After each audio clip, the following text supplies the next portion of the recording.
Good morning, one and all. Just a businessman clocking in, looking a bit worse for wear. It's Friday, isn't it? Had a big night out last night. Got absolutely hammered. You know what it's like. I didn't. Not only is it lockdown, but I don't drink, so it's definitely didn't do that. Eat too much, definitely do that. But yeah, that's one of the things that's not for my sins is the consumption of alcohol. So you heard it here first. Do not drink. It is not good for you. And do not drink shampoo, as it will kill you. Another one of Mr. Businessman's wonderful tips for a Friday morning.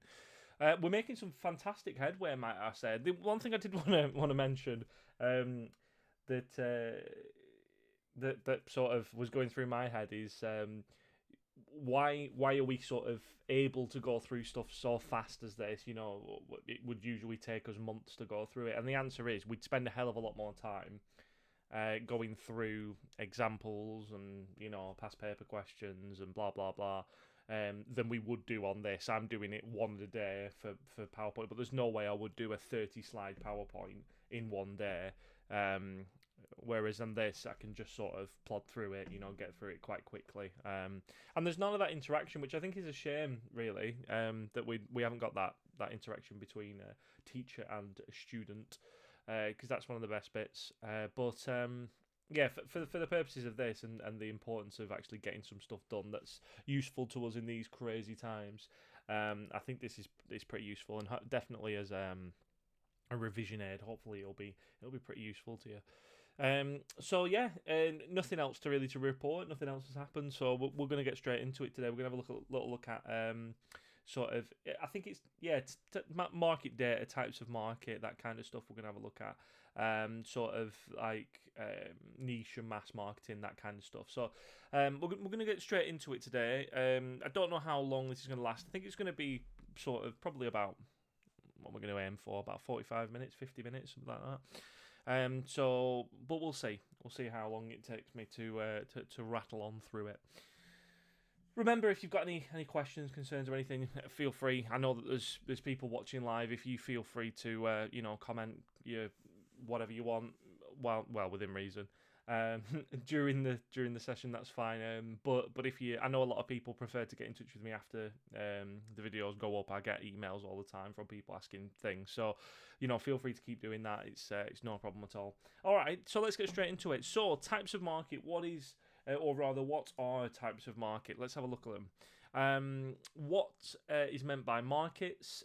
Identify different types of market, including local or global, mass and niche, trade and consumer, and seasonal, and analyze and interpret market data, including market size, market share, and market trends. So, this is definitely. There's a big section on this on market share, which we've already talked about recently, but I will go over how you do it and why it's important and things like that. But always try and put it in context for yourself, with the fact of this is just a component part of the bigger picture. You should be sort of stacking these up in your mind now of going, oh, I could talk about that, I could talk about this. Okay. So, what is a market? Well, a market is a place where buyers and sellers meet to exchange goods and services. This is it's a textbook definition of what a market is. But how you will know as a market is if I was to say a market to you, you'll probably think of an online market, like sort of the eBay kind of thing, or you might think of a market where where they have stalls, like a car boot sale almost. Where you go out and secondhand stalls kind of thing, and but that is exactly right. That's what it is, isn't it? A car boot sale is where people come into contact with each other, where people sell and buy and exchange and stuff like that. So that's exactly what it is. It doesn't matter. It doesn't have to be physical. It can be digital. It can just be, as long as there is a place, like Facebook Marketplace and that kind of stuff. It's just an opportunity for people to come into contact with each other to buy and sell. All right. So let's move on now. In terms of this, let's get this down. So there's two different types of market, really. There's mass marketing and niche marketing. Now, mass marketing is where a business sells into the largest part of the market, where there are many similar products on offer. Now, that doesn't necessarily It doesn't have to be loads and loads of other products on offer, because if I can see what they mean, because when they talk about stuff like this, they could be potentially saying that if it was mass market, there would be a lot of different products out there, but you could still have a mass market product that was just new to a product, new to a market, really, where there could be a lot of different products which would be similar to that, but not the same. So I'd say it's more about the psychology of the consumer that would make it mass market, in terms of, does it apply to a hell of a lot of people? Is it buyable? Is it wantable by a lot of people? That's the best way to think about mass markets. If you're marketing mass market products, you're marketing to all people, or a hell of a lot of people. So yeah, these markets do tend to be quite saturated with other types of products, because these are the most sort of affluent bits. They're the most easy to gain money from, because you've got so many potential customers. But in the same respect, it doesn't have to be. If it was a brand new product, you could still have a mass market product that would be applicable and something which was wanted by a lot of people, or potentially wanted by people, and marketed to a lot of people, that wouldn't necessarily have to have a lot of similar products on offer. So your mass market products: Coca-Cola, Cadbury Dairy Milk, cornflakes, iPhone, a range of different products, things which are lots and lots of people have them, lots and lots of people want them. They are you sort of staple products. If you went for more your niche, these are the unusual ones. Okay, so mass market customers from the majority of the market. Now, it's an important one. Is you get loads of people. If you think about cornflakes, there's very, very few people who've never bought or eaten cornflakes, haven't there? So they are, if they're not a customer themselves, they're usually a consumer of that. Customers need and want some more general and less specific. So toilet rolls, vacuum cleaners, toothpaste, that kind of stuff. It's just a range of different products, really, associated with a higher production output and capacity. So the idea is that we are able to output more, we're able to have that higher sort of production, get loads and loads of stuff out there. Success usually associated with low cost operation, heavy promotion, widespread distribution, and market leading brands. So that, like I said, your Cadbury, your Kellogg's, that kind of stuff usually are associated with these kind of things. Not to say that they can't do niche brands as well, because they can. It just for companies like Kellogg's and that, they make their real money from mass market, from selling a hell of a lot of stuff to a hell of a lot of people. And it's usually a low-cost operation. It's interesting, that, isn't it? Because if you were to try and produce any of these products, it would be very cheap to make cornflakes. It would be very cheap for them to make. Not as a whole. It would be very expensive, as a whole. But if you think as a percentage of the output of Kellogg's, it would be very small per unit. It would be very small amount. So a couple of benefits of mass marketing then. Why do we bother? Well, the main thing is maximising income, isn't it? Main thing. If you open yourself up to this huge market, then you're going to maximize your income and really give yourself that potential to try all those different things. So you're giving yourself up to all those different all those different customers that could potentially buy your product. They are coming in and they are going to sort of be open to your market. You maybe see on the internet, would be more accessible and that kind of stuff. So and this is a good one, if one sector declines, it's likely to be compensated for growth in other sectors. So this is about having a good portfolio of products, isn't it? Sort of making sure that your product life cycle, if you remember, we talked about that recently, and your extension, sort of the different extension things that we do to make sure that the product continues, that they're all set up in line, ready to go. So that's what we want, really. We want mass marketing. If one mass market product declines, it's likely that other mass market products will continue or will increase, because they're so open, if that makes sense. There's so many of these things that it's unlikely that they would all decrease at the same time, unless there's a massive external factor which would affect them. Average costs can be reduced due to economies of scale. If you remember, economies of scale aren't just purchasing economies of scale. There is a range of economies of scale, but if we're mass marketing, in terms of mass producing products, then we can benefit from a range of those. High sales and lower average costs can potentially mean higher profits. Hopefully, these companies do tend to do really well, don't they? So high sales and lower average costs, we're able to do things at a lower cost, and we're able to sell at a massive amount of profit. Hopefully, potential to establish high brand image. If you notice the ones I've mentioned, Cadbury, Apple. What was the other one I used?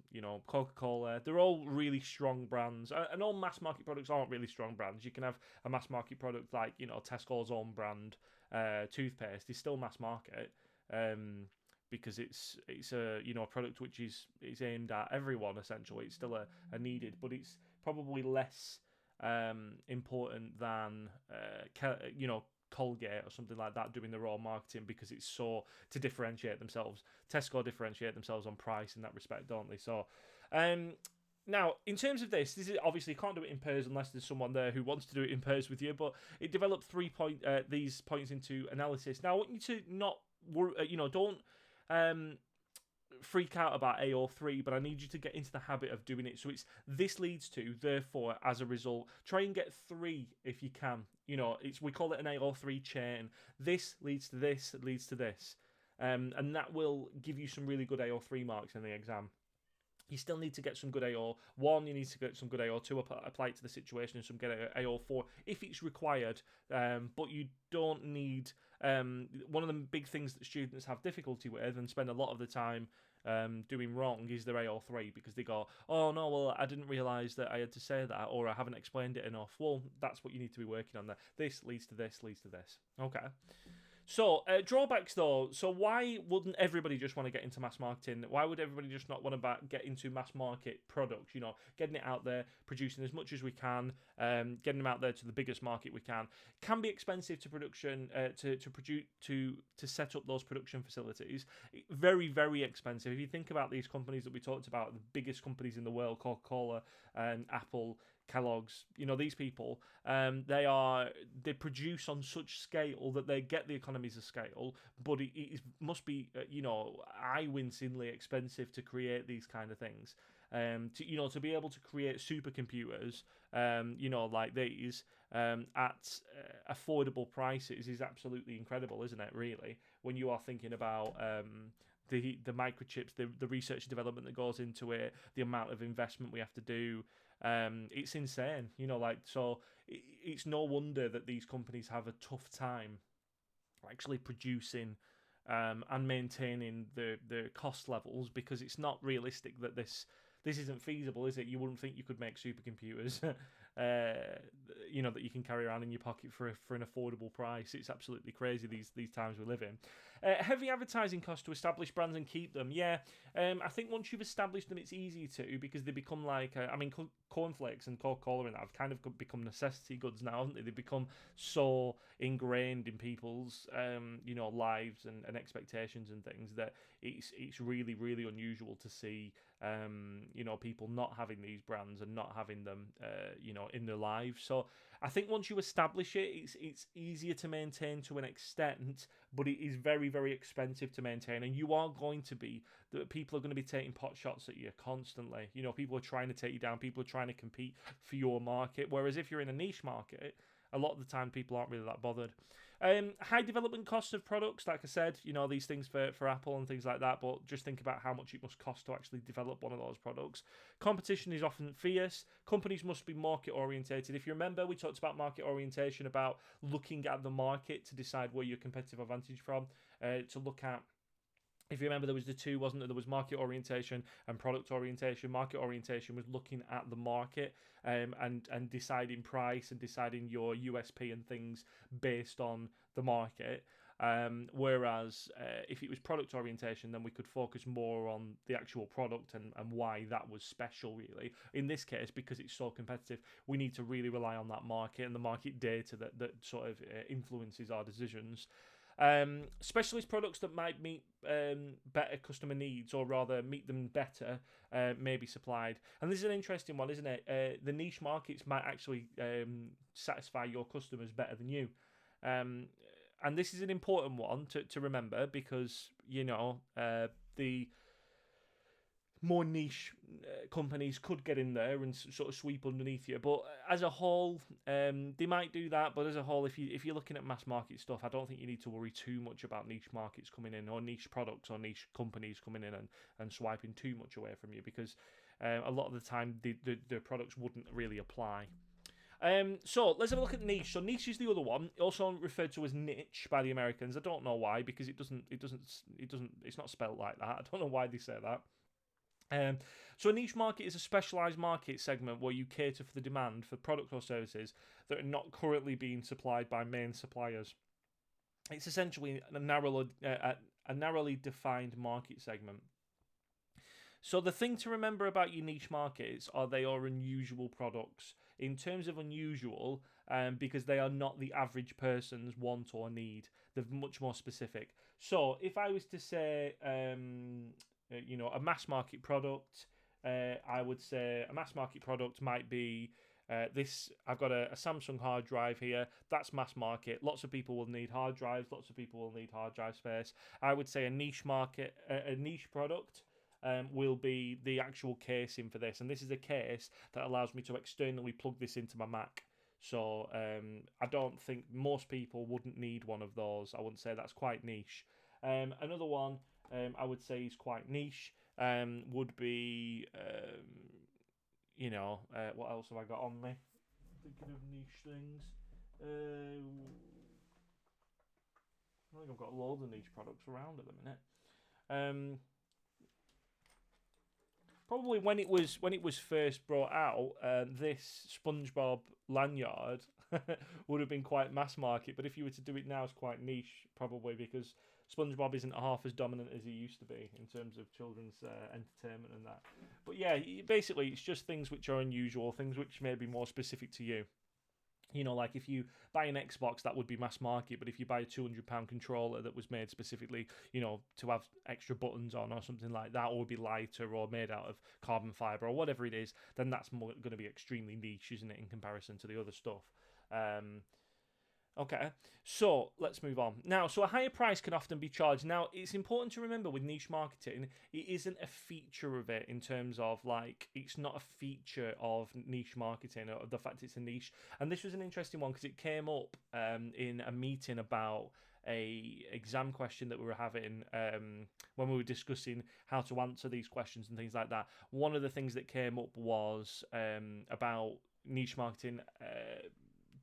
You can charge higher for it, or that one of the features of a niche market is a higher price, and they said that isn't a feature of it. That isn't necessarily. So just take this with a pinch of salt. I wouldn't be frightened of saying it in an exam, but don't think that. Don't sort of put loads of emphasis on this. It can be, because customers are usually prepared to pay more. But it's not always. It doesn't have to be more expensive. It could be cheaper. It just depends on the circumstance. There must be a full understanding of the desires and needs of the niche. The understanding can be gained through market research, but it's often initially based on some kind of gut feeling and an understanding that comes through personal experience. They say, don't they, necessity is the mother of invention, which means if you need something yourself, then you will go and invent it. You wouldn't know that this was needed as a product until you came up to the thing of needing this product and couldn't actually find it. So if, for example, and I think that's an important one to remember, how many people have different wants and needs. Just because you don't need it doesn't mean someone doesn't need it out there. And if you have ever come into contact like that, let's say someone who was making a, the first time they came up with a toaster, the idea for a toaster was probably quite niche to begin with, because why would you bother with a toaster when you can just put bread under a flame? You've got an oven, just put the bread in the oven, and that'll probably toast it. You've got, like a grill. And people were saying, yeah, but I'm burning my toast. So, well, or I want something that will be more effective. That'll just what you want, a specific product that's just for making toast. That's unusual, isn't it? So, can you see at the time it would probably be someone who said, well, you know what, we keep burning toast, so we need something, some kind of thing, to do this. That might be a better idea. Or what about if we make it really niche and we take quite a mass market product like a toaster would be now, and say, let's do one that's made out of really hard plastic, so you can see the bread toasting. That's niche, isn't it? Most people don't have a see-through toaster. Very, very niche, but good idea, perhaps. It's not my idea. It's Carl Pilkington's that.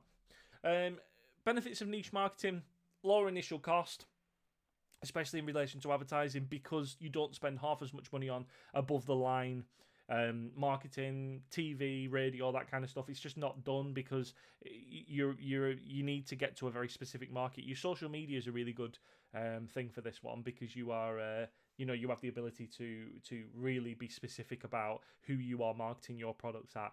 What age, what gender, what ethnic origin, whatever it is. I mean, whatever you want to be really specific as you can physically be to get that ideal customer. You can do that on things like Facebook and things like that. They'll let you be really specific about what target market you want to go for. Able to concentrate on company strengths. The product can be developed from what the business is good at, and then a niche targeted. So we're not trying to look at what the market wants. We're trying to look at what we want to provide, or what our speciality is, and things like this. Competition may ignore the niche, either because of lack of awareness of it, or it's too small for large firms to focus on. Nice one, like you can get your little niche. Yeah, big companies might be aware of the fact you are there and you are, mopping up essentially, but do they care? It's not really a massive issue for them. They don't have to really take you on, because there's not the money or the opportunities in that industry that'd really bother them. Firms can gain expert knowledge of the niche, giving them a real advantage over potential competitors. One that I remember seeing recently, it was on TV. It was a guy who was in Plymouth in the UK. It's right on the coast, making handmade surfboards from a special type of wood. That is niche, really niche. Like, or someone like, is it Billabong and people like that? Do they make her? Is that a brand that I know I've heard of them? But are they like surf attire, or they are surfboards, that kind of stuff? But whoever was their main competitor wasn't bothered about John Smith on the coast of Plymouth making custom made surfboards, because he said they're about 10 grand each or something. So extremely niche. They are more expensive, but they were custom made out of this special wood that he'd handcrafted and stuff like that. So that's where he got his competitive advantage from, the fact that his product was handmade. Drawbacks, though: niche markets can disappear. I mean, that he's going to be one of the first people who you're not, if you've just lost your job, you're not going to be going out and buying yourself a custom made 10 grand surfboard, are you? Or it's going to be one of the first things that you stop buying. And that's not to say niche products have to be a luxury, but you could have something which is specific to you. You could have some kind of medical disorder where you need something specific to help you out. That could be a niche, because it's unusual. But it's if you stopped having that medical disorder, then you would stop buying it. Or if you if these people are doing something which is really unusual, but you like it because it's sometimes helps the planner, or whatever it is that they're using as competitive advantage.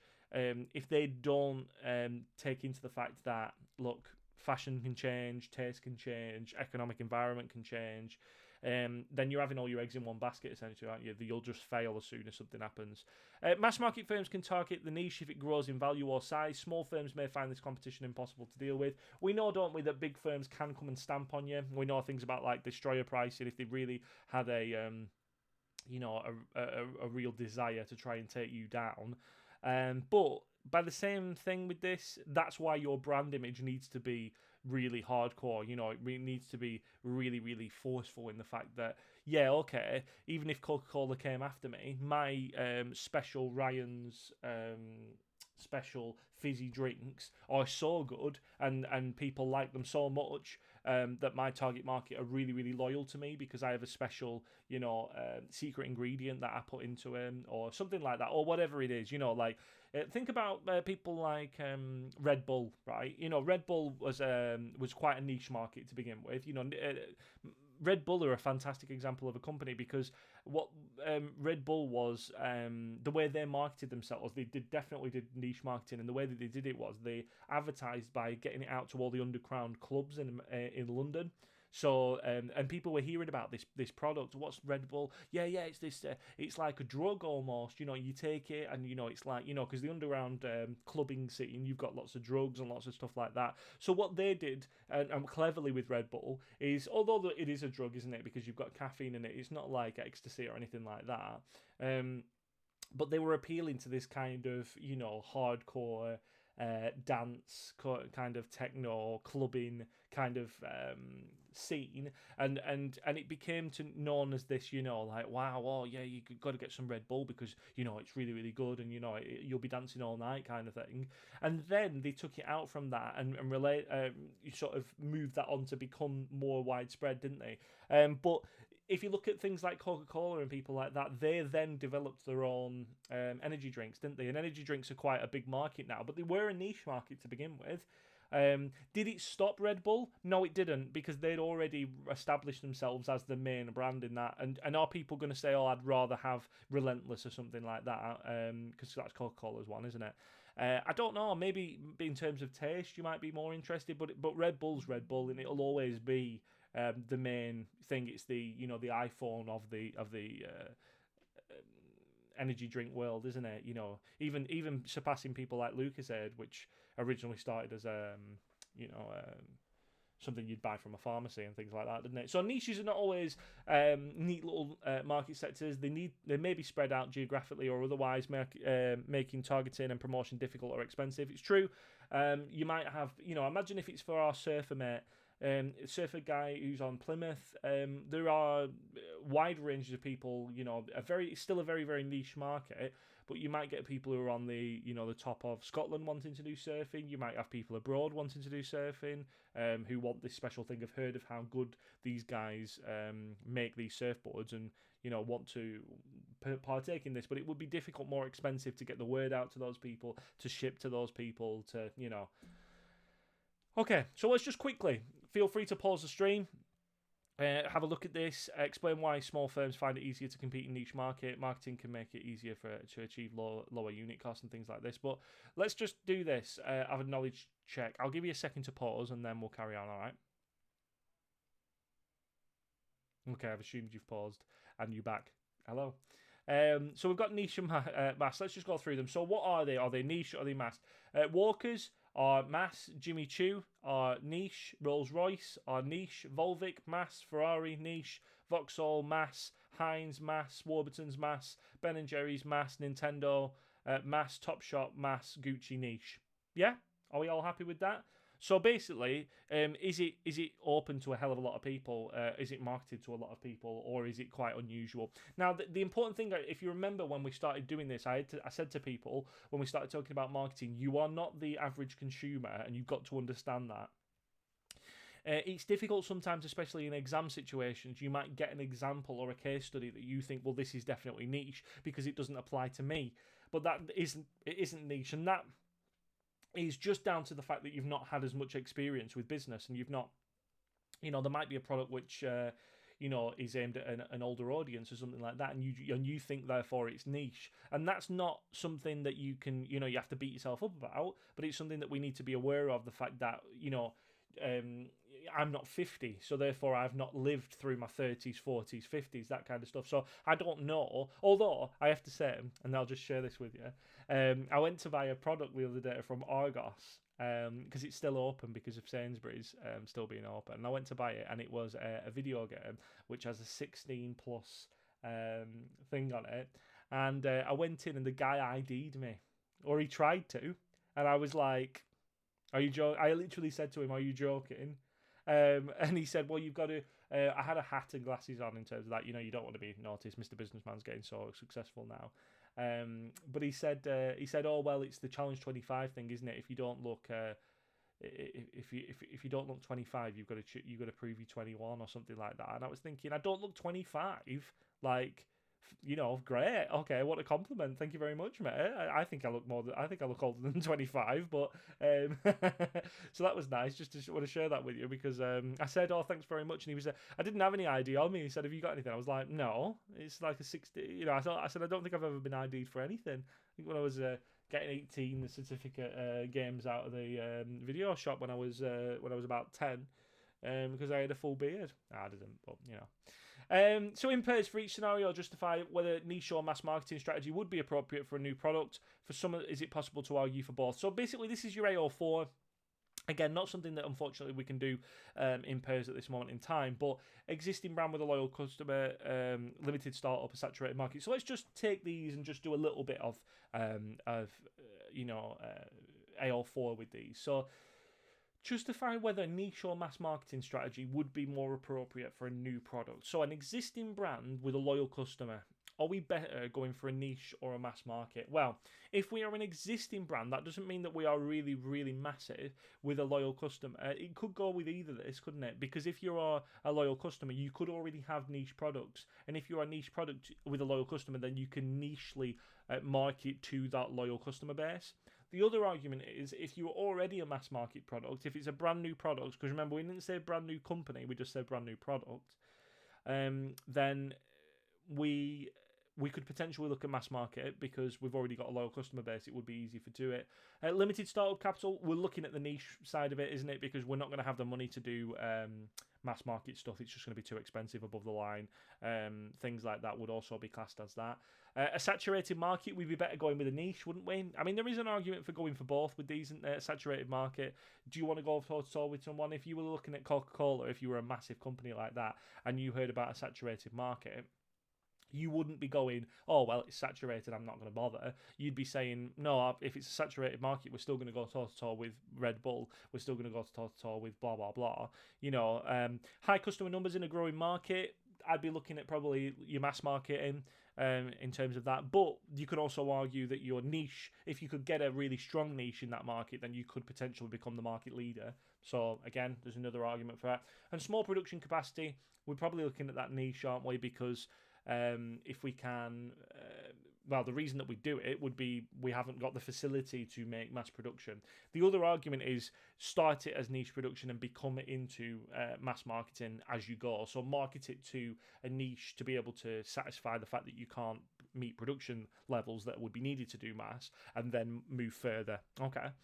The next one's the global versus local market. So global marketing is about selling goods and services overseas. We've mentioned it a little bit, but in these day and ages that we're living in now, it's difficult to avoid living in buying products from abroad and things like that. And especially in the UK, we're an island, we import a hell of a lot of stuff, including, crude oil and things like that. And we know the impact that oil prices can have on a range of things that would impact on the business.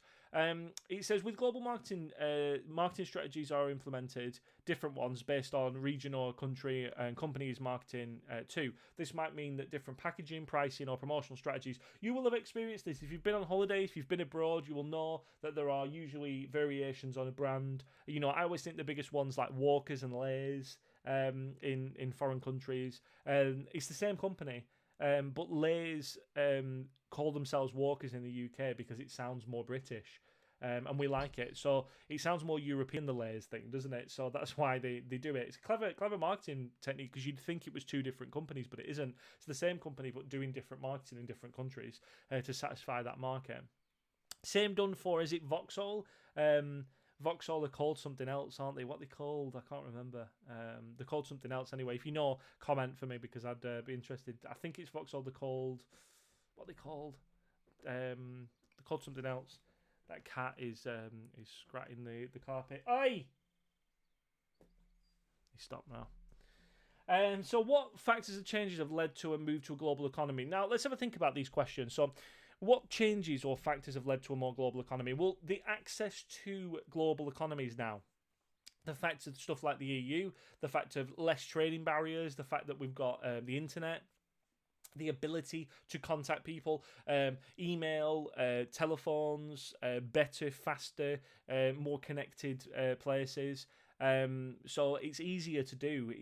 We have, they used to, ship things over to other countries and that, but it'd be really expensive and time consuming. But now we can get things over to places really, really quickly and efficiently.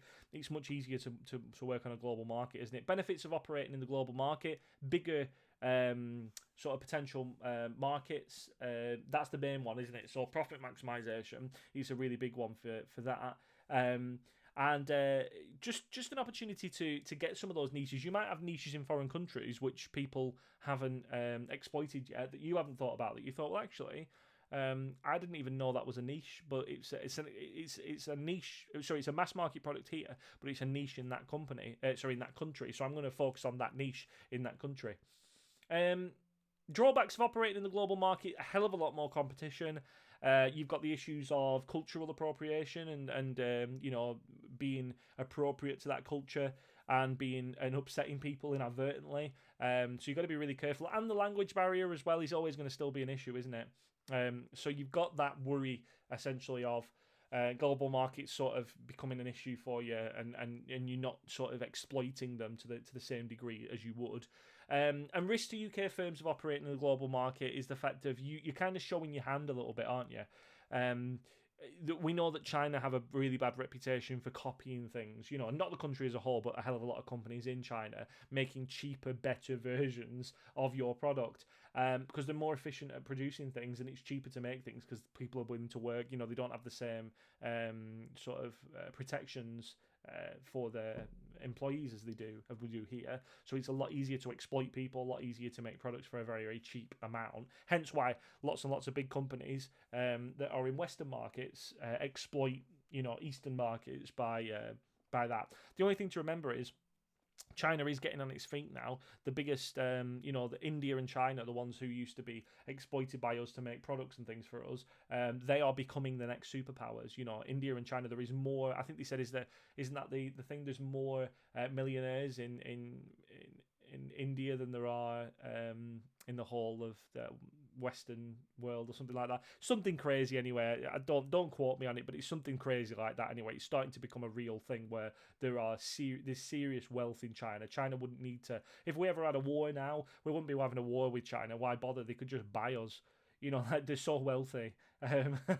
So, it'll be an interesting one to see how that comes. And they say that the only true untapped market now is sort of the continent of Africa, of places in Africa where they can still be exploited because it's still proper third world. If you looked at places in India, they've still got that sort of third world thing, but they are really getting on the feet. Better education, better production, better companies, better understandings. They really compete with us on a large amount of things. So the argument will be in the future, what is the UK's competitive advantage? What's the Western world's competitive advantage? Or are we going to be, superseded by these other countries? Because we are already being superseded by them. What is our USP? Why should people want to buy a product from the UK when you can get it better, cheaper, more efficiently from a foreign market? I don't know. It's something we're going to have to come to terms with, isn't it?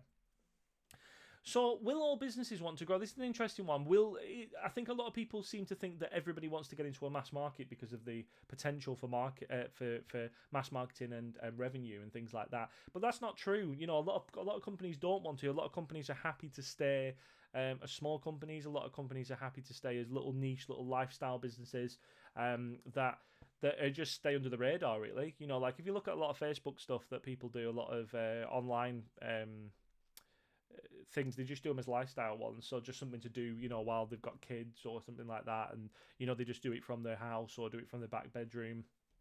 There's no need, like with this, for example, you could say this does with all businesses. I know this isn't a business because I don't make money from it, but ultimately, do I care about this getting out to a global market? No, because this is for my students and this is for people who want to see it. If it got out to a global market and I became the face of business studies, then then that'd be fine. I don't care, but that's not the influence. I'm not trying to grow this. I'm not trying to get it out there and things like that. I'm not trying to appeal to different markets and things like that. Ultimately, this is as I've always said, it's a way to allow you guys to continue on with your work and to do revision and be helpful to you guys, to add some structure to your day and my day, and to also offer some hopefully a little bit of entertainment, in the sense that I know it's not entertaining in the sense of, you're laughing your head off at this. If you are, you've lost it. But it's entertainment in the sense that you're probably running out of media to look at, so at least it's something new. And spending time with me is obviously top of your priority list.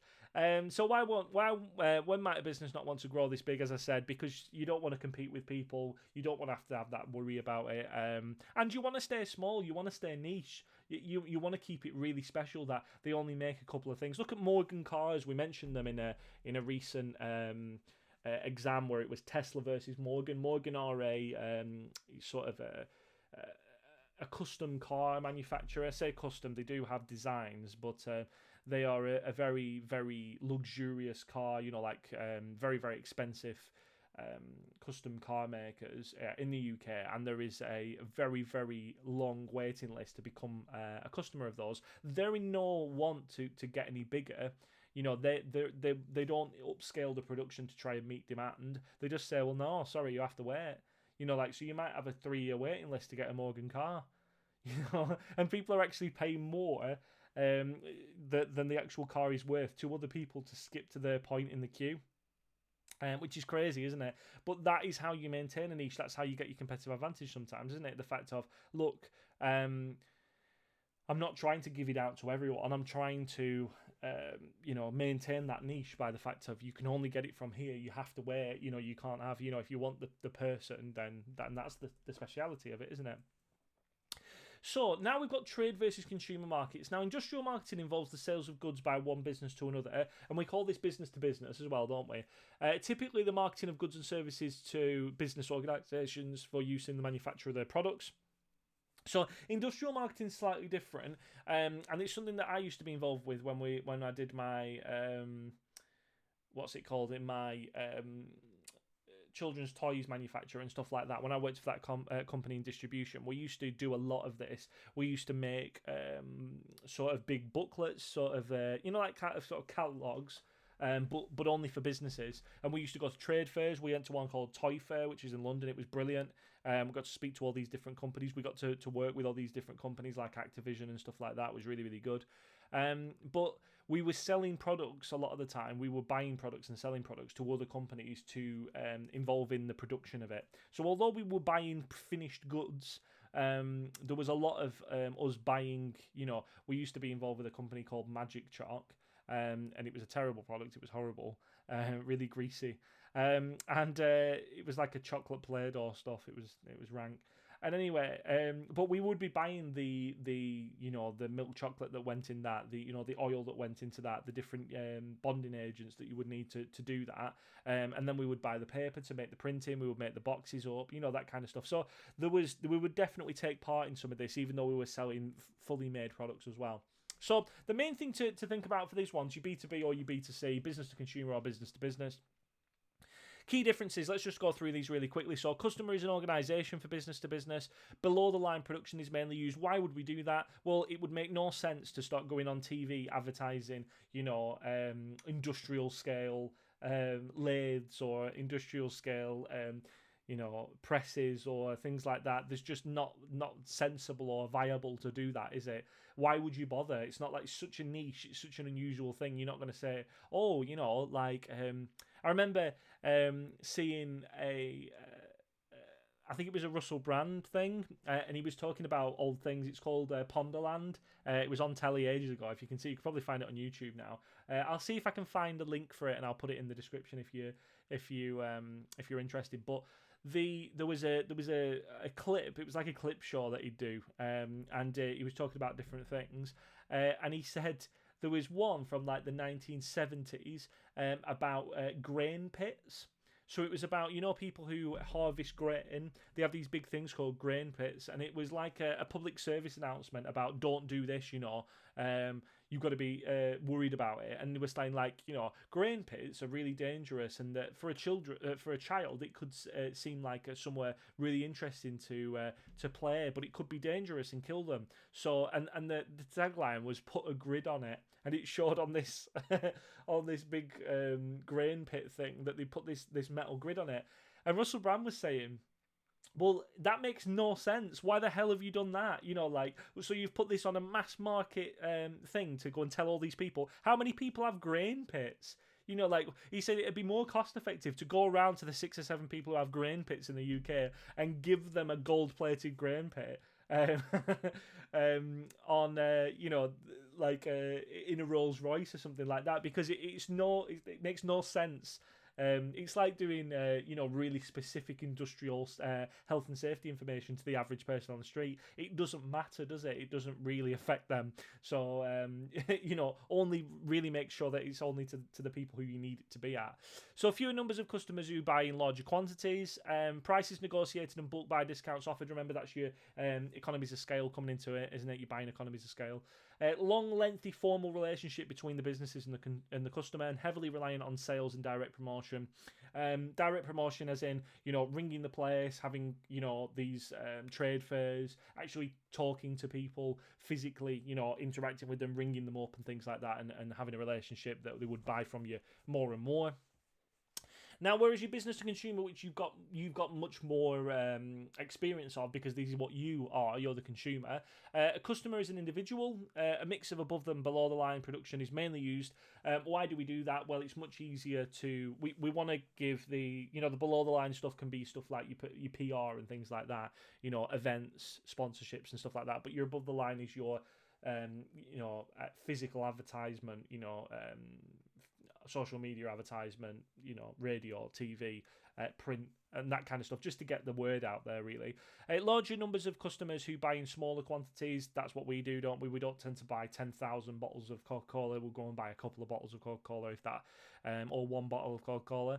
Less formal relationship between the business and the consumer or the customer. We just go in and do it. We don't have this, you know, any contracts in place a lot of the time, don't we? And indirect promotional methods and less use of personal contact. We just go in. And we a lot of the time you won't even come into contact with these companies at all. You buy them from your third party, don't you? Your intermediaries, people like your retailers and things like that. Now, this is one that we've not talked about yet, but seasonal markets is a big one, isn't it? So what are seasonal markets? Well, seasonal markets are markets which change depending on the season. So if you have a certain time of the year where you like have a lot of people getting in one place and giving presents and having a big meal, then there might be a certain time of the year when there is a lot more sales of children's toys. I'm talking about Christmas, aren't I? So Christmas is a very, very seasonal thing, you know, in terms of for toy manufacturers, people, you know, Bernard Matthews, people like that, people who make, you know, produce chickens and turkeys and stuff like that. But just food and retail in general really are quite seasonal markets for a lot of things, aren't they? But if you want to look at, so there can be times of the year, you know, things like Valentine's Day, Mother's Day for florists, that kind of stuff, bonfire night, New Year's for firework companies, 4th of July in America for them, you know, Independence Day and that kind of stuff. So they can be, it depends on a certain time of the year when we'll do that. There won't be many fireworks sold in many other times of the year other than in the UK, bonfire night, 4th of July in America, you know, New Year, that kind of stuff. You might do for birthdays and stuff, but it's unusual. You don't hear them all the time. And the same for florists, in that you might buy flowers and things for your loved ones, mums, wives, husbands, whatever it is that you're buying for. But a lot of the time, you will wait for special occasions, birthdays, you know, big events during the year like Valentine's Day or Mother's Day and that kind of stuff. So they need to really exploit those. And if they, I know that florists were saying, I think we talked about it on the stream a couple of days ago, might have been a couple of weeks ago by now, but they were talking about the fact that florists were really finding it difficult to continue operating because of this lockdown, because people weren't going out and buying bouquets of flowers for the mothers, and that could cripple them. You know, that might be the end of that company, because if they don't exploit the certain seasonal peaks, then they won't be able to make up for the rest of the year, because florists don't really make that much money for the rest of the year. They've got to exploit those 1 to 2 things a year where they really make money. Same with Cadbury. Cadbury is not a seasonal product really, but there is a seasonal aspect to it where they have Easter eggs, don't they?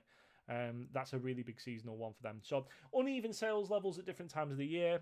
We might have sometimes when we make no sales at all. I mean, imagine if it's dead. I can't imagine Walls are doing particularly well. You know, the ice cream manufacturer doing particularly well in really bad weather. At the minute, they're doing pretty well because it's nice weather. It'd be doing even better if people could go out and go to the seaside. They'll absolutely be smashing it, won't they? If you were an ice cream seller now, you'd probably be quite worried because you'd be thinking, oh, actually, this is quite worrying because, I'm not going to be able to sell ice cream this year because people aren't going to the seaside. So what am I going to do? So it's a difficult one, isn't it? Main use of seasonal markets, cash flow problems.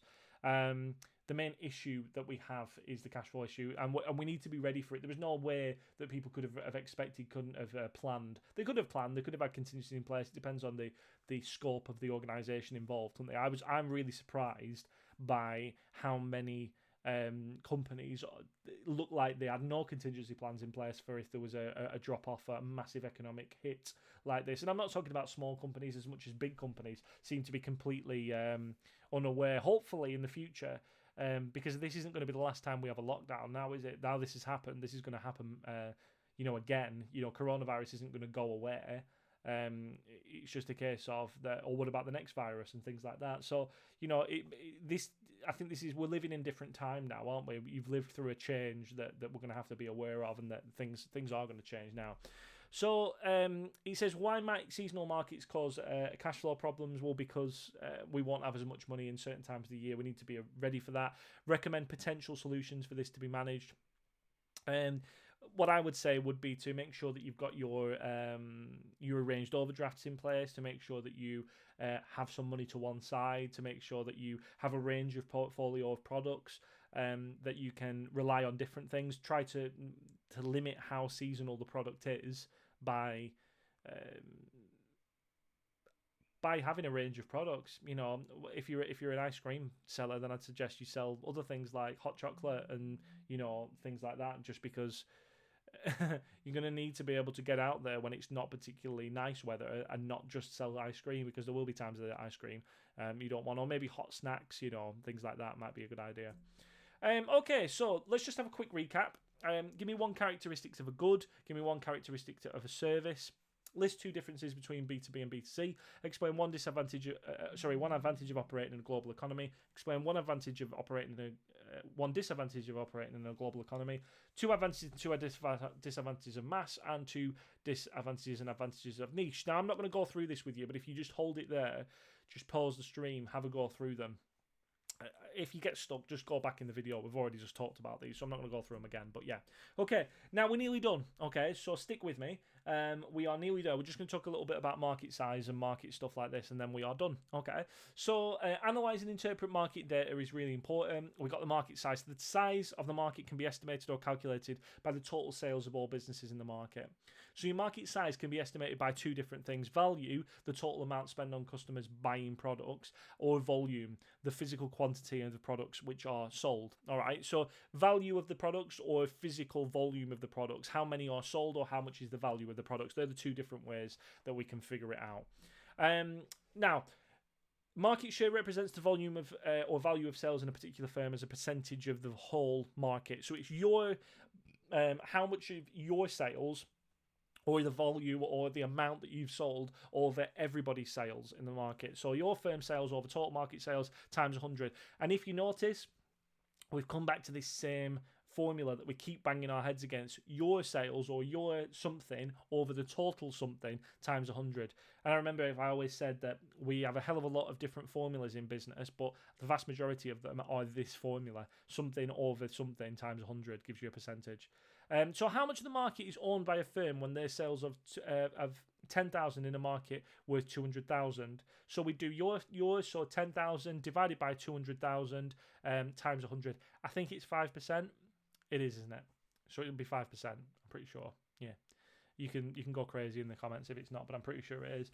So so we do 10,000 divided by 200,000. That'll give you, and times 100. That'll give you your percentage. It can be shown in terms of volume or value. Let's move on. Now, a couple of examples here. Let's do these together. If a firm sells 2 million worth of goods in a market worth 40 million, what is the market share? Is it 5% again? I think it's 5%. That 2, 4, I think. Yeah, it is 5%. You can do it. Sometimes you can just do it off the top of your head because you can just look at it and say, well, 2 out of 40, that's 5%, isn't it? If a firm has 20% of a market worth 300,000, what's the level of sales? It would be 60,000. So you've just got to work backwards. What's 20% of 300,000? 60,000. What's 10% is 30,000. Times it by 2. There you go. State 2 factors that might affect demand for the product. Obviously, it could be a range of things. It could be price elasticity of demand. It could be the economy. It could be, whether it's mass or niche market. It could be whether the brand is strong. It could be, something that's happening. It could be a trend. It could be there's a wide range of things with this one, isn't there? Okay. Now, the other one that you can do is you might get something like this in the exam where you've got to look at some data and then comment on it. So it says below the market shares. Figures for the supermarket industry up to December 2014. Can you identify which figures belong to which supermarkets? So all it wants you to do for this one is to go through and just make some guesses on which supermarkets are which, essentially. I think have I got these to hand? I don't even know if I've got these to hand, to be honest. But I think we'll probably be able to tell you. So who's the main market share in the UK for supermarkets?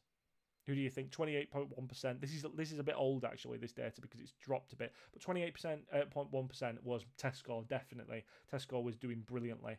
And under then, you've got your Asda and your Morrisons and stuff like that. We'll be looking at, though, the ones who've been changing, the ones who were really doing well, sort of like the 10%, 6.2%, or you're probably your 6.2 and your 6, we're looking at your Lidl and Aldi kind of things. And the other ones down were other people like Morrison's and that, they weren't doing well. So really on this one, it's up for argument. I'll see, have I just got it to hand? Let me see if I've got it to hand. I don't think, let me see. I'll just see if I've got it.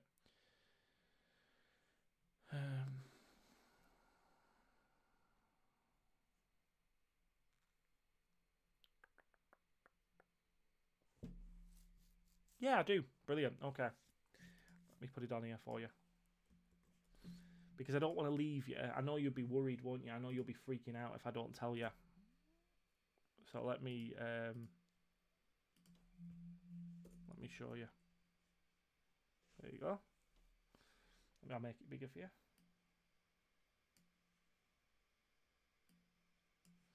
So, who do we have? Well, we have, in very small writing, we have Tesco. We did have Tesco at the top. Then we had Sainsbury's, Asda, Morrison's, Aldi, Cooperative, Waitrose, Lidl, Iceland. So I was a little bit wrong, actually, because I had Lidl up a little bit more. But did you notice Aldi are doing really well there? Morrison's 10%.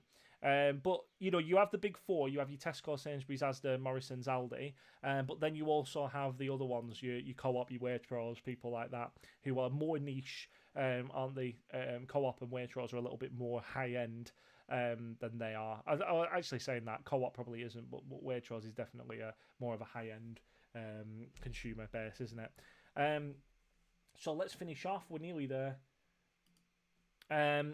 What about market share then? So what about analysing it? So why might a firm set an objective to increase its market share? And why might you actually want to do this?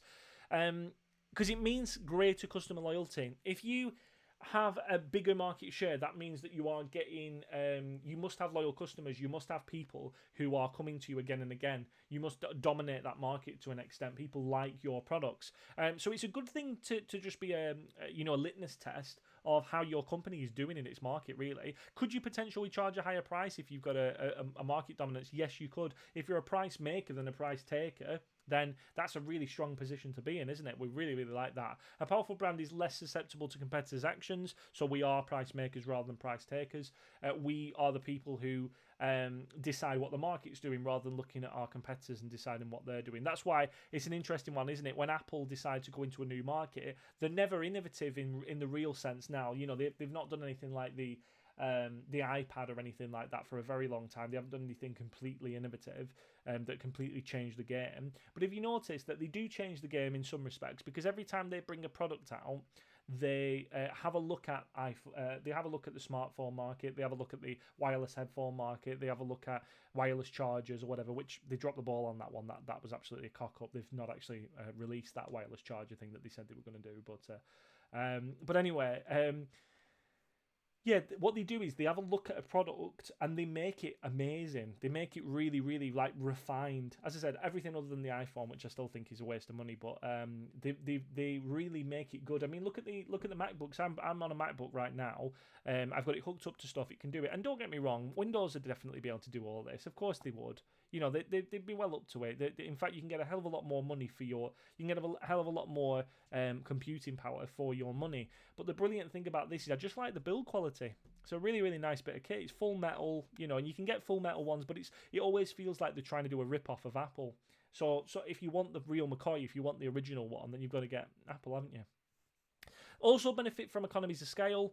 A nice one, this, you know, the bigger you are, the more market share you have, the bigger the benefit economies of scale you can get. Remember, we might do have to take into account those diseconomies of scale, but hopefully if you're selling more in your market, you're able to buy more, so you can get them purchasing economies of scale. Higher market share equals more sales, so it's higher revenue. Just a really obvious one, but don't forget about that. People, I've seen a lot of students who are worried about being too obvious in exams, which is a shame, really, because you can pick up marks from being obvious. Reasons to increase your market share: sales growth in a stagnant market. What we say, we might have a market which is struggling to do much, but we can physically grow our dominance in that market. So even if the market is stagnant, even if there isn't much movement, even if it's a really saturated market, if we can increase our sales in that market, then it doesn't matter really as much as us, you know, doing loads of innovation. We can do the innovation in the sense of we can start hoovering up some more sales, can't we? Increase bargaining power. So do we have the ability to go to the bank? Do we have the ability to go to investors? Do we have the ability to go to suppliers and say, yeah, okay, we know that you're trying to sell us milk at this amount of money. You know, you want £2 per whatever, but we want it for 50p because we're going to buy, you know, several million tons of this stuff, 10 million gallons or whatever it is of it. And this is an issue as well, because your very, very dominant firms, people like Tesco, have been screwing over the suppliers because the suppliers can't make ends meet, especially in the farming industry, because they said it's more expensive to buy bottled water than it is milk. That's crazy, you know, because water is something which is very, very accessible to people. You can just turn on the tap. But milk is something that has to be, you know, taken from things. They have to get the animals, they have to look after the animals, they have to do all these different things with them, and that is cheaper than water. It doesn't make any sense, that. So they've been finding it really difficult to think. So it can be a difficult one. It can be a hard one for suppliers if these companies get too big. So reasons not to increase your market share, though. The firm is near its production capacity. We talked about capacity utilisation and why it's so important. Capacity utilisation, if you remember, is us utilising the capacity of production, or you know, our ability to meet the demand of whatever it is. So how much can we physically produce? What are the downsides or risks of expanding? We've got the need to finance the expansion. Can be very, very expensive. Remember, we talked about you know, these big companies that are buying very, very capital intensive companies if it's production. So having to go away and buy the stuff, having to go away and actually create the stuff because it might be brand new. I know when we went to Jaguar Land Rover, they had this big robotic arm, that its specific job, and they said it cost millions of pounds. That was to put the back windscreens onto Jaguar cars, and they said the reason they do that is not only for efficiencies, but because it's too. You have to be really gentle with it, and if you didn't do it the way that they did it with the machines, then you'd have a real trouble physically doing it. Like humans wouldn't be able to do it with the kind of grace that machine would be doing it. Very, very impressive bit of kit, but very expensive. Demand may not be there in the long term. Be careful of it. You know, like, yeah, okay, you might be dominant in this market. That's if the market continues to exist. Risk of not being able to steal the market share from competitors as well. So what if you could potentially get into a price war? You could potentially get into a marketing war almost with those competitors, where they're trying to take your market share, you're trying to take theirs. And it's a healthy thing to do for businesses to take other companies on to an extent, but you don't want to get into the idea of saying, yeah, but what we're going to do is we're going to put all our money and all our eggs in one basket, and then we might get taken down by a much bigger competitor. Higher market share does not always mean more profit. Profit would be lower if the revenue made from the extra sales is lowered by the cost of any marketing undertaking. Profits may be less if prices have been lowered by a a greater percentage than the increase in sales volume. So what we're saying here is that we need to be aware that if we spend loads of money on marketing, if we put loads of money into becoming bigger businesses physically, then any profits that we would have made have been offset by that anyway. So you've got to be really careful with this. It's not always as, oh, let's just increase market share. Sounds great, but it's not as simple as that. Mentioned price wars. Price wars are never a good thing for businesses to get into. Even if you're the most dominant person in your market, it's not a good thing. You want to get into a quality war. That's good for consumers, but no one wins out of price wars, really, because price wars are when you bring your price down, so they bring their price down, so you bring your price down, so they bring your price. And what happens is eventually the company will fail, and that means there's less competition in the market, which might be good for the person who's winning it in the short term, but also it means that there's less innovation, less competition for consumers and things like that. So price wars are good in the very, very short term, but in the long term aren't good because it reduces competition in the market. And it says here, so a price war might be provoked in rivals try and keep their market share, meaning higher sales volume could actually mean lower revenue. So because you're trying to sell more, you have to put your price down, but you're actually making less than you would have if you'd have just stayed as you were. Because you've had to put the unit cost down. Unit price down. Competition Commission. If a firm market share gets too large, then they could be investigated by the Competition Commission. They're also called what are they called now? Competition and Mergers Authority. Is that right? Or Competition and Markets Authority. They keep changing the name. CMA. And they're there to make sure that no monopolies are in place, to make sure that there is competition, to make sure that people do have the opportunity to go to a range of suppliers of products and things like that. And competitors' reactions as well. As bigger firms will have more resources, they're likely to come and win the battle. So you might have someone like, you're trying to increase your market share slightly, and then a bigger competitor. I know it happened to Innocent Smoothies, didn't it? When it was talking about, it was on that Peter Jones program that I linked in one of the previous videos, talking about the fact that a major competitor came out. I think it was. Not Innocent, who's the other one? Is it Tropicana or something? Came out with a smoothie and completely demolished Innocent's market share when they had like 80% market share. It was crazy, definite monopoly, really, really strong monopoly on the market until a major competitor came out with something which just smashed them to bits. Last bit, we are here, ladies and gents. Let's just have a quick look at this one. So aside from our Innocent Smoothies thing here, let's have a little look at this. It says, Go Britain Go. Couldn't even read it then. Is a website whose primary aim is to promote the sale of British goods and services. The site is a database of companies, currently 164 of them, all of which are hoping to take advantage of a global economy to sell their goods and services. Explain two advantages to British businesses of operating in a global economy. Okay, so explain two. So we've just got some we've got some AO1 and AO3 for this one, haven't we? I think explain two advantages to British businesses of operate. Yeah, I think you could have that. You could potentially have AO2, AO3 because it mentions British businesses. So yeah, but if you literally 2 points, it's 4 marks. So all you'd have to do for this one is just explain the fact that there's a bigger economy, so more potential sales and more potential market share. Going out there. You don't have to talk about the issues of it. Two advantages could be making your name more well known and the potential increase for your your revenue streams and stuff like that. So it's not a big one. That really, really small question right at the end there for your little thingies. And don't be frightened of these. Just a couple more. You might have these. Define the term mass marketing. And explain two problems that a business with a niche market might face. Again, very, very short answer questions, quite easy. Hope you have a go at them, and that they're pretty easy for you. Okay, well, ladies and gents, a little bit longer today. We did a sort of nearly an hour and 10 on those products, which is really, really good. Happy with those. And remember, I am going fast through this. I am. Flitting through it and things like that. So please do spend the time looking back through your booklets, through your the sort of different workbooks that you've got to help you out. And let's have a look at some business news, shall we? Here we go. So we're on the BBC as usual. Let's have a look at some business news. This is an interesting one. So shoppers stock up on alcohol amid lockdown. So remember, we said some companies are doing pretty well out of this lockdown thing. But this situation, and one of them if we look at this, is and we talked about seasonality. I wonder why that seasonality is there. We'll look at the seasonality in December. So the seasonality is definitely there. And then we've got, but we wouldn't usually see such an increase in March. Why would people be drinking so much in March? You could have Easter parties and stuff like that, but it usually wouldn't be anywhere near Christmas. But as you can see, the current trend looks like it's going up. Spirits, wine, beer.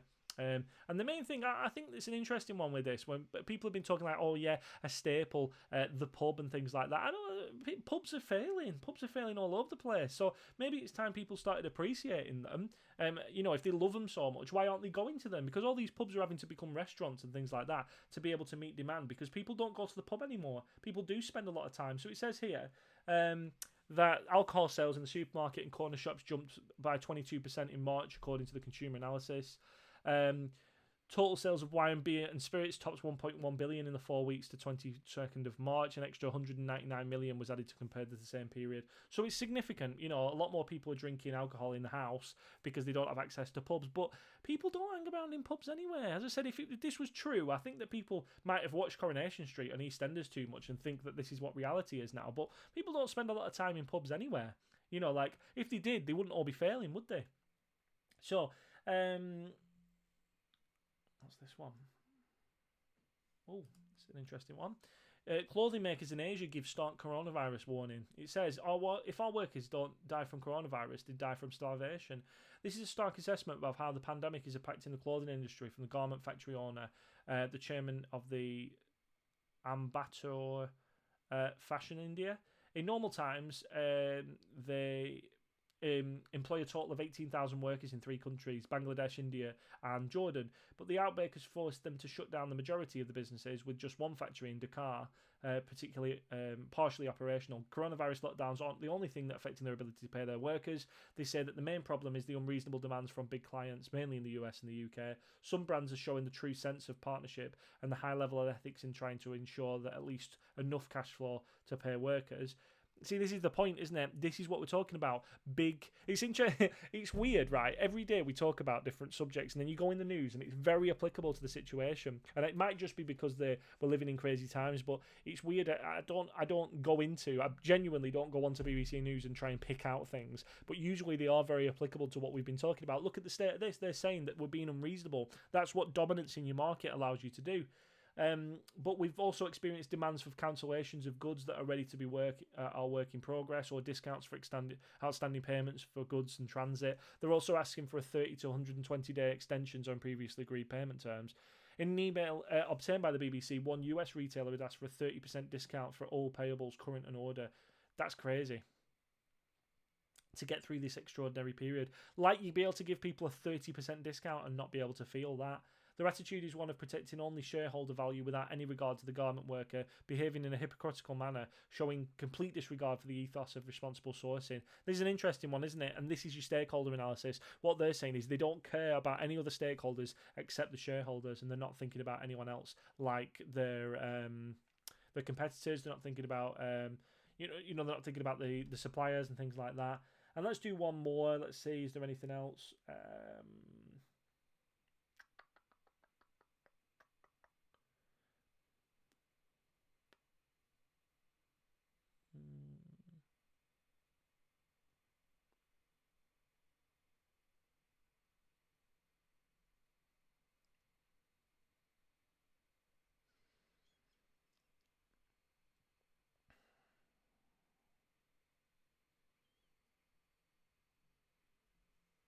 This has been an interesting one. Let's have a look at this.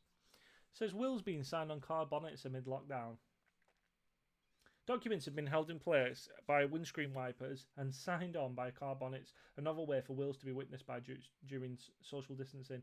Signatures are also being watched through windows and patio doors, as current restrictions make 200-year-old will writing laws difficult to uphold. Ministers say there are no plans to relax the strict rules. Solicitors are reporting a massive rise in demand for wills from people who are worried about coronavirus. Failing to correctly sign a will in front of 2 independent witnesses who are physically present in England and Wales is likely to lead to a judge ruling the document and any legacy in it invalid.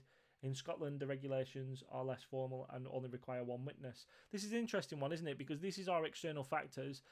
This is our external things affecting businesses, and they are being innovative and getting around the situation. Solicitors and that are still trying to make money. They're still trying to do things, and consumers still trying to satisfy consumer needs as well. It's a bit of a depressing one, isn't it? That people are having to go out and try and get wills made. But my wife mentioned it to me the other day. Have we got a will? And I said, I don't think. Well, I've not written a will, but ultimately everything of mine will go to my next of kin anyway, just naturally. And there's not really anyone else I want to leave anything to, so I'd be happy to leave everything to my son. But yeah, it does make you think about your will, doesn't it? It makes you think about who else would get it, and it's very unlikely that we both die. But in terms of that, yeah, it's an interesting one. It's a thing that you need to be thinking of. But it's interesting that businesses have found a way around it as well, and they're asking the government to take that law down, to take the to relax those things, but they're saying that they're not going to do it. One particular area of concern is people trying to make a will shortly before they die. In family homes, loved ones named were not permitted to witness a will, otherwise it would be void their entitlement and would have to forfeit their inheritance. It means that independent witnesses are needed because people would take advantage of it, wouldn't they? So, I hope this has been useful for you today. This is the end of week 3 of Mr. Businessman. I hope it's been dead useful. I'm still enjoying doing it, so I hope you are enjoying watching it. Remember, if you know anyone who needs a little bit of help with business work, you know where I am. Like, subscribe, send them around, whatever it is, all the gumph that YouTube tell us to do. And I will speak to you all next week. Now, in terms of this, I put something up every day, so keep an eye on the channel over tomorrow and Sunday, and I will be putting something else up. I'm going to try and get something a little bit different up. I usually do on a weekend, don't we? Something a bit different rather than just a normal lesson. And I will see you all bright and early on Monday morning. Okay, peace.